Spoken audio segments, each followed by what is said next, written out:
Cie, dua, tiga. Dan sana sadanya, jangan lupa sebelum tonton video ko, tekan tombol subscribe dan aktifkan lonceng notifikasi supaya dan sana bisa menonton video-video terbaru dari kami. Komen serta share ke kawan-kawan ya.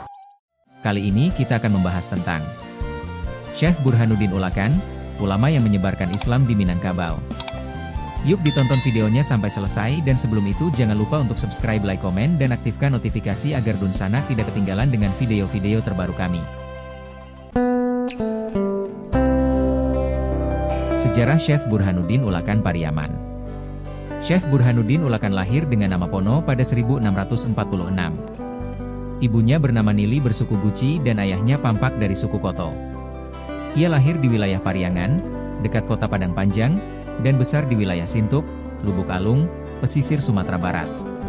Waktu itu, daerah pesisir berada di bawah pengaruh kerajaan Aceh dan ajaran Islam belum berkembang luas. Pendidikan agama dipelajari Pono dari Syekh Abdullah Arif, pengembara Arab yang menetap di Nagari Tapakis, tak jauh dari Ulakan. Abdullah adalah murid Syekh Ahmad Al-Kusyashi, guru tarekat Syatariah terkenal di Madinah, Arab Saudi. Setelah Abdullah wafat, Pono belajar kepada Syekh Abdur Rauf Al-Singkili di Singkil, Aceh. Abdur Rauf dulu berguru kepada Kusyashi di Madinah. Pada 1661, ia pulang ke Singkil setahun setelah Kusyashi wafat. Oman Fatur Rahman dalam bukunya, Tarekat Syatariah di Minangkabau, memperkirakan Pono datang ke Singkil pada 1662 atau setahun setelah Abdur Rauf mengajar di kota itu. Suryadi, pengajar di Institute for Area Studies, Leiden University, menjelaskan, kisah tentang Syekh Burhanuddin pernah diangkat oleh PHS Van Ronkel, Profesor Kajian Sastra di Leiden. Ronkel menerjemahkan manuskrip lokal salasilah Syekh Burhanuddin dalam artikel HET Helikdom te Ulakan, Tempat Suci di Ulakan, di jurnal Tijdschrift voor Indische Taal, Land and Volkenkunde pada 1914. Kecerdasan serta ketaatan Burhanuddin kepada gurunya dan diwarnai kisah keramat para guru Syatariah.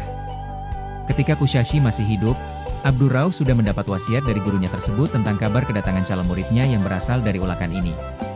Ketika kamu sampai di Aceh, ada 5 orang yang akan datang berguru. Salah satunya berasal dari Ulakan, yaitu Burhanuddin. Kakinya akan lebih tinggi dari tanah, demikian bunyi wasiat Kusyashi. Ketika Pono datang bersama 4 rekannya pada 1662, Abdur Rauf menerima permintaan mereka untuk berguru kepadanya. Ia jugalah yang memberikan nama, Burhanuddin, kepada Pono. Burhanuddin tergolong murid cerdas dan hafal semua pelajaran. Dia juga dikenang sebagai murid yang ringan tangan. Ronkel menulis, Burhanuddin tak sungkan membantu gurunya menggembalakan kambing atau menggali kolam ikan di sekeliling masjid. Suatu ketika Abdur Rauf menguji kesetiaan para muridnya. Saat buang air besar di kakus di atas kolam ikan, ia menjatuhkan kotak kapur. Ia lalu meminta murid-muridnya mengambil kotak itu. Tak seorang pun mau menyelam ke kolam.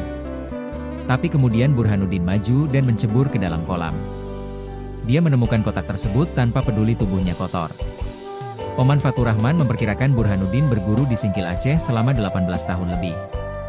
Abdur Rauf kemudian menyuruhnya kembali ke Ulakan untuk menyebarkan agama Islam setelah ilmunya dianggap cukup. Burhanuddin memulai pengajaran dengan mendirikan sebuah surau, musola, di Tanjung Medan, yang sekarang dikenal dengan nama Surau Gadang. Kehadiran Surau Gadang merupakan bukti penerimaan masyarakat setempat terhadap agama Islam. Saat Syekh Burhanuddin membangun lembaga pendidikan di Ulakan, hanya sebagian kecil masyarakat setempat yang sudah memeluk Islam. Penduduk Minangkabau masih banyak yang menganut agama Hindu atau Buddha. Buku Suma Oriental karangan Tome Pires menyebutkan, hingga akhir abad ke-16, hanya 1 dari 3 raja Minangkabau yang sudah memeluk Islam, yakni Raja Utama di Sungai Dareh.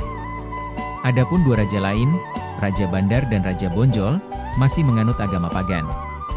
Karena garis perguruan dengan Syekh Abdur Rauf, ajaran yang disebarluaskan Syekh Burhanuddin mengikuti ajaran tarekat Syatariah. Tarekat ini merupakan ajaran tasawuf yang mengenalkan pemahaman agama dan interaksi dengan Tuhan melalui tingkatan ilmu kebatinan. Di dalamnya ada ritual zikir. Sejak diperkenalkan Burhanuddin, ajaran ini masih bertahan hingga kini. Tarekat Syatariah pernah mendapat penentangan dari ulama-ulama modernis di Sumatera Barat. Syekh Burhanuddin tak hanya memanfaatkan surau sebagai tempat untuk mengajar agama. Ia juga menjadikan bangunan itu untuk melatih kecakapan muridnya dalam ilmu bela diri. Siapa yang mau belajar silat, pergi ke surau. Siapa yang mau mengaji, pergi ke surau. Jadi surau itu adalah alat, ujar ahli waris tarekat Syatariah, Buya Heri Firmansyah Tuanku Khalifah 15. Syekh Burhanuddin wafat pada 1704 dan mewariskan banyak karya tulis. Beberapa di antaranya kitab Et-Takrib Li'Antafi Al-Mu'tadi, yang berisi tentang ilmu fikih, ilmu saraf Risalah Burhaniyah, dan ilmu Nahwu Al-Muqaddimah. Lalu ada kitab Al-Mufid tentang Usuluddin, Hizful Qari Tajwidul Fatihah dan Al-Ulum Al-Tashdikiyah tentang ilmu logika, serta banyak kitab tasawuf dan keutamaan amalan. Menurut Buya Heri, Syekh Burhanuddin memiliki banyak murid. Salah satunya ulama Tuanku Mansiangan Nantuwo di Kotolaweh, dekat kota Padang Panjang. Seperti halnya Burhanuddin, tiap muridnya membangun surau sebagai pusat pendidikan keagamaan. Islam pun akhirnya tersebar luas hingga ke dataran tinggi yang menjadi pusat kekuasaan Kerajaan Pagaruyung. Syekh Burhanuddin merupakan seorang penyebar agama Islam yang masuk lewat pesisir timur Pulau Sumatera melalui daerah-daerah aliran sungai dari Selat Melaka.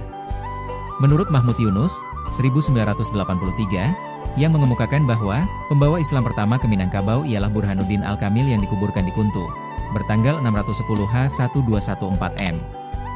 Ia datang bersama Abdullah Arif dari Tanah Arab ke Aceh. Abdullah sendiri tinggal di Aceh, sedangkan Burhanuddin langsung ke Minangkabau. Tokoh yang disebut terakhir inilah yang sampai sekarang lestari dalam ingatan masyarakat Kuntu dengan nama Syekh Burhanuddin, sebagai penyebar Islam di wilayah ini. Pendapat ini sejalan dengan apa yang dikemukakan oleh Emo Parlindungan. Ia menyebutkan bahwa, ada seorang panglima yang bernama Burhanuddin Al-Kamil wafat dan dimakamkan di Kampung Kuntu, di tepi Sungai Kampar pada tahun 610 H, 1214 M. Sedangkan masuknya Syekh Burhanuddin ke wilayah Kuntu diperkirakan sekitar pertengahan abad ke-13, berdasarkan sumber buku Det. PNK Sejarah Daerah Riau yang menyebutkan bahwa, pada pertengahan abad ke-13 M, dinasti Abbasiyah mengalami keruntuhan dan pusat kegiatan Islam berpindah ke Mesir di tangan Raja-Raja Mameluk. Pada zaman keemasan dinasti Mameluk inilah pedagang dari daerah Mesir, Maroko, Persia dan lain-lain kembali berhubungan dengan daerah Riau, khususnya Kuntu Kampar, sebagai pusat penghasil lada rempah-rempah. Mereka inilah yang membawa Islam masuk untuk kedua kalinya. Diperkirakan pada masa inilah Syekh Burhanuddin masuk dan menyebarkan Islam di daerah Kampar. Dalam perkembangannya, Syekh Burhanuddin menjadikan daerah Kuntu di Kampar Kiri sebagai basis serta pusat pengembangan ajaran agama Islam. Pada saat ia datang ke Kuntu, masyarakat sebahagian besar masih menganut agama Hindu-Buddha. Dengan metode pendekatan yang menarik secara berangsur-angsur, masyarakat kemudian menjadi tertarik untuk memeluk agama baru ini. Dalam riwayat yang terdapat dalam naskah Mubalighul Islam, MI, riwayat 3 orang mubalik Islam yang mengembangkan agama Islam di Aceh dan Minangkabau, karya Imam Maulana Abdul Manaf yang ditulis tahun 1930, yang mana beliau menyalin sebuah buku tua yang ia temukan di Surau Tuanku Paseban. Dalam naskah ini disebutkan tentang pendekatan yang dilakukan oleh Syekh Burhanuddin lewat cara perjamuan makan, sehingga masyarakat menjadi tertarik. Melalui cara inilah secara berangsur-angsur Syekh Burhanuddin memberi pengajaran tentang agama Islam, sehingga akhirnya dapat diterima oleh penduduk setempat. Sejarah perkembangan agama Islam di Sumatera Barat I. Diketahui bahwa Syekh Burhanuddin memiliki kepribadian yang mulia, suka menghargai orang lain tanpa pandang bulu, baik yang kaya maupun miskin, tua maupun muda. Sikap dan kepribadian ini menjadi kekuatan tersendiri untuk membuat masyarakat menerima apa yang diajarkannya. Sekarang timbul pertanyaan, apakah tokoh Syekh Burhanuddin Kuntu sama dengan Syekh Burhanuddin di Pariaman? Karena di Pariaman kita mengenal juga seorang tokoh penyebar agama Islam yang bernama Syekh Burhanuddin. Berdasarkan sumber tertulis yang berbeda, menerangkan tentang tokoh ini. Syekh Burhanuddin Kuntu, berdasarkan dari naskah Mubalighul Islam. Sedangkan Syekh Burhanuddin Ulakan Pariaman bersumber dari naskah Ulakan.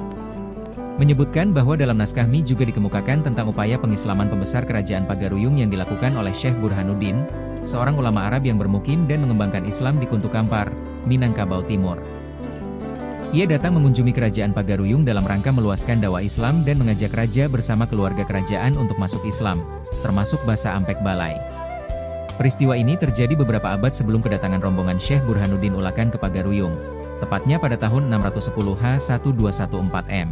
Disimpulkan bahwa Syekh Burhanuddin Kuntu lebih dahulu beberapa abad dari Syekh Burhanuddin Ulakan, dalam mengunjungi kerajaan Pagaruyung untuk mengislamkan dan memperluas dakwah khususnya di Minangkabau.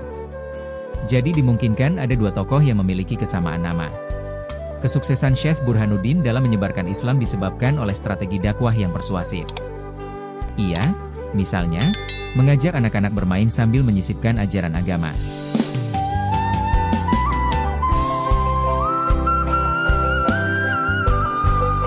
Sekian mungkin sedikit cerita tentang Syekh Burhanuddin Ulakan, ulama yang menyebarkan Islam di Minangkabau. Semoga bisa menambah pengalaman dan ilmu teman-teman. Sampai bertemu lagi di video-video kami selanjutnya. Sejarah